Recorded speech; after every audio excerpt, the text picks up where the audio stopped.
আমরা গরু উঠে না আমরা দেখেন কই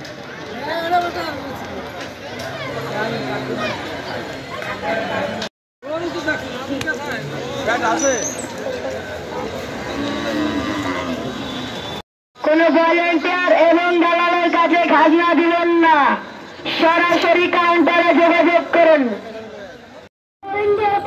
হাতে খাজনা দিবেন না, সরাসরি কাউন্টারে যোগাযোগ করুন। অল্প কিছু টাকার জন্য আপনার কোনো কাছে হারাম করবেন না।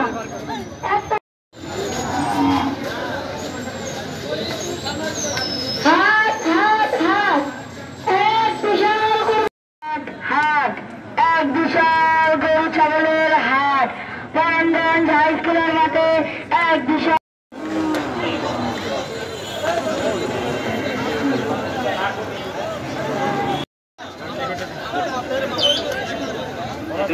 ঠান্ডা মাথায়